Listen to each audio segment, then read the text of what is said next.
Good morning 8th class. आज हम lesson number 6 करेंगे सिविक्स का, तो सामाजिक और राजनीतिक जीवन का। न्यायपालिका हमने कर लिया। अब हम करेंगे लेसन नंबर 6 हास्यगण से निपटना। सबसे पहले तो आप ये जान लें हास्यगण होता क्या है। हास्यगण का मतलब ये है हाशिए पे रख देना। मतलब जैसे हम समाज के किसी इंसान को अपने से अलग कर दें, तो उसको अलग मान लें कि वो हमारे जैसा नहीं है, ये होता है हास्यगण।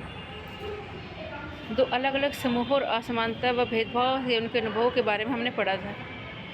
ये समूह भले ही कम ताकतवर हों, लेकिन उन्होंने अलग थलग कर दिए जाने या औरों के वर्चस्व का विरोध किया, अपनी आवाज़ उठाई और संघर्ष करते रहे। जो हमने पिछले लेसन में पढ़ा है, हमारे सिलेबस में नहीं है, लेकिन अगर आप चाहें तो पढ़ सकते हैं। विभिन्न समूहों और व्यक्तियों ने असमानता से निपटने के लिए क्या क्या तरीके अपनाए। आज़ादी के बाद संघर्ष और दलीलें जारी, उनका स्वरूप बदल गया। आज हमारे देश के आदिवासी, दलित, मुसलमान, औरतें, अन्य हाशियाई समूह ये दलील दे रहे हैं कि एक लोकतांत्रिक देश का नागरिक होने के नाते उन्हें भी बराबर के अधिकार मिलने चाहिए, उनके अधिकारों की रक्षा होनी चाहिए। अधिकार कौन से? मौलिक अधिकार। उनमें से बहुत सारे लोगों ने अपनी चिंताओं को दूर करने के लिए संविधान का सहारा भी लिया है। इस लेसन में हम पढ़ेंगे हाशियाई समूह अपने संघर्षों के दौरान संविधान का सहारा किस तरह लेते हैं। ये भी देखेंगे कि विभिन्न समूहों को निरंतर शोषण से बचाने के लिए अधिकारों को कानूनों की शक्ल कैसे दी जाती है। इस लेसन में हम यही जानेंगे कि हास्यगण से कैसे निपटा जा सकता है। मौलिक अधिकारों का उपयोग। मौलिक अधिकार आप सभी को पता है, संविधान ने हमें कुछ अधिकार दिए गए हैं जिन्हें कोई नहीं छीन सकता, वो सभी को दिए गए हैं, चाहे महिला, पुरुष, समाज के अन्य वर्ग, कोई भी। इन सिद्धांतों को मौलिक अधिकार कहा गया है। ये हमारे संविधान का एक महत्वपूर्ण हिस्सा है। ये अधिकार सभी भारतीयों को समान रूप से उपलब्ध हैं। जहाँ तक हाशियाई तबकों की बात है, उन्होंने भी इन अधिकारों को इस्तेमाल करने के लिए मिला हुआ है। पहला, अपने मौलिक अधिकारों पर जोर देकर उन्होंने सरकार को अपने साथ हुए अन्याय पर ध्यान देने के लिए मजबूर किया। दूसरा, उन्होंने इस बात के लिए दबाव डाला कि सरकार इन कानूनों को लागू करे। कई बार हाशियाई तबकों के संघर्षों की वजह से ही सरकार को मौलिक अधिकारों की भावना के अनुरूप नए कानून बनाने पड़े।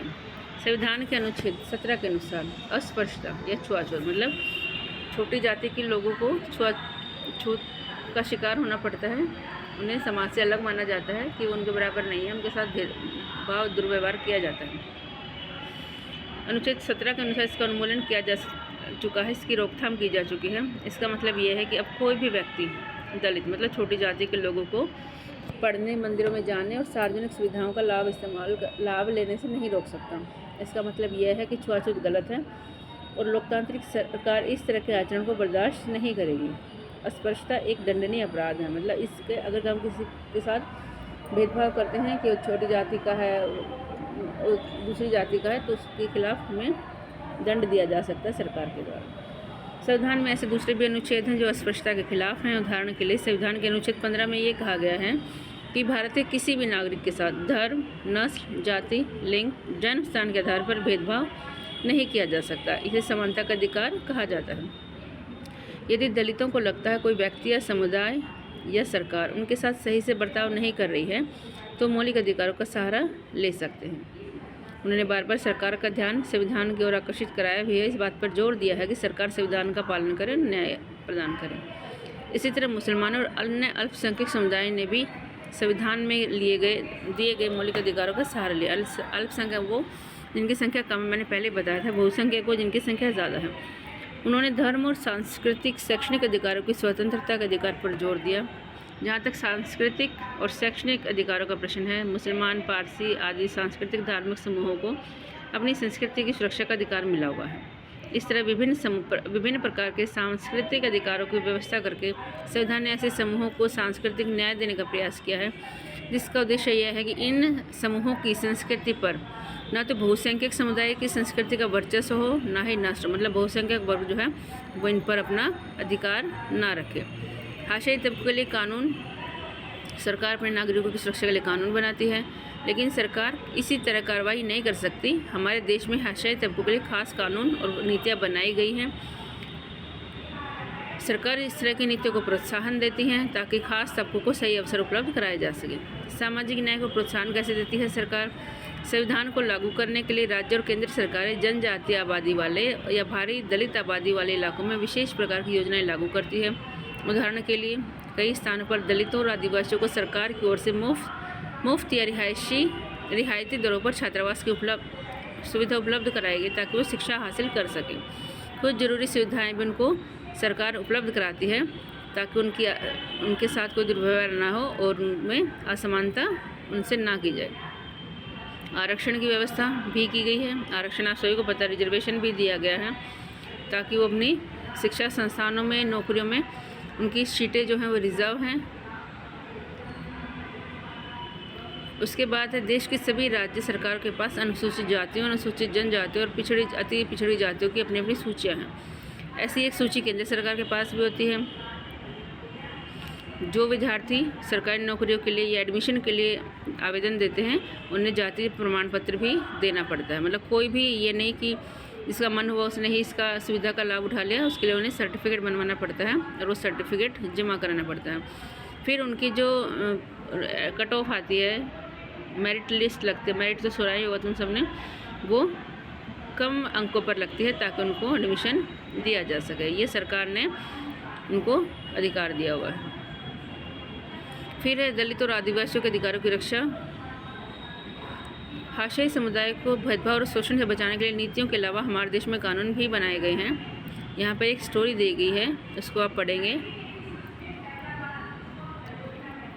ये दलित समुदाय से रिलेटेड है। ये कैसे किसी को दलित मानकर उसके साथ दुर्व्यवहार किया गया। अनुसूचित जाति और अनुसूचित जनजाति अधिनियम आया था, कानून आया था 1989 में। अनुसूचित जाति, अनुसूचित जनजाति अत्याचार निवारण अधिनियम 1989। यहाँ पर बच्चे का नाम दे रखा है जिसने इसका सहारा लेकर शिकायत दर्ज कराई थी, रत्नम। यह कानून 1989 में दलित और अन्य समुदाय की मांगों के जवाब में बनाया गया था। इस समय सरकार पर इस बात के लिए भारी दबाव पड़ रहा था कि दलितों और आदिवासियों के साथ रोज़मर्रा जो दुर्व्यवहार किया जाता है उस पर ठोस कार्रवाई करे। यह व्यवहार लंबे समय से चला आ रहा था, लेकिन 70 के दशक के आखिर में ये हिंसक रूप लेने लगा, दंगे फसाद होने लगे। इस दौरान बहुत सारे आग्रही दलित संगठन सामने आए। उन्होंने आवाज़ उठाई कि दलितों को भी अधिकार दिए जाए, उनके साथ दुर्व्यवहार न किया जाए, ऐसा कानून बनाया जाए। इसी प्रकार 1970 और 1980 के दशकों में आदिवासी ने भी खुद को बड़े पैमाने पर संगठित किया। उन्होंने भी बराबरी के लिए आवाज़ उठाई। उन्होंने भी ये आवाज़ उठाई कि उनको भी अधिकार दिए जाएं, समाज के सुविधाओं पर उनका भी बराबर का हक हो। उन्होंने भी अपने लेवल पर संघर्ष किया। इस कानून के कई स्तर के अपराधों के बीच फ़र्क किया गया। पहले इसमें शारीरिक रूप से खौफनाक और नैतिक रूप से निंदनीय अपमान के स्वरूपों की सूची दी गई है। इसका मकसद ऐसे लोगों को सज़ा दिलाना है जो अनुसूचित जाति, अनुसूचित जनजाति को गंदा खाने के लिए या पीने के लिए विवश करते हैं, उनके साथ दुर्व्यवहार करते हैं, उनको किसी व्यक्ति को नंगा करते हैं, उसे नंगा घुमाते हैं या उसकी देह पर रंग लगाते हैं, मतलब उसकी बॉडी पर रंग लगा देते हैं। ऐसा कोई भी काम कर देते हैं जो मानव प्रतिष्ठा के खिलाफ है। दूसरी ऐसे कृत्यों की सूची है जिसके जरिए दलितों और आदिवासियों को उनके साधारण संसाधनों से वंचित किया गया, क्योंकि संसाधनों पर सभी का हक है। इस देश के सभी नागरिकों का इस देश के में होने वाले सभी संसाधनों पर हक है। अनुसूचित जाति, अनुसूचित जनजाति के नाम पर अगर कोई ज़मीन है, कोई प्रॉपर्टी है, तो उस पर अधिकार कोई भी ना कर ले। एक और स्तर पर यह कानून इस बात को मान्यता देता है कि दलित महिलाओं, आदिवासी महिलाओं के खिलाफ होने वाले अपराध ना हो, उसके लिए भी व्यवस्था की गई है। उन पर कोई अपराध, उनके साथ कोई मिसबिहेव या कोई अपराध ना किया जाए या कोई ज़ोर ज़बरदस्ती ना की जाए। चलिए आज की वीडियो में इतना ही। ये कहानी दे रखी है, ये सच्चाई बता रखी है, ये आप पढ़ेंगे, हाथ से मैला उठाने का कलंक। बाकी का जो लेसन है वो हम कल करेंगे।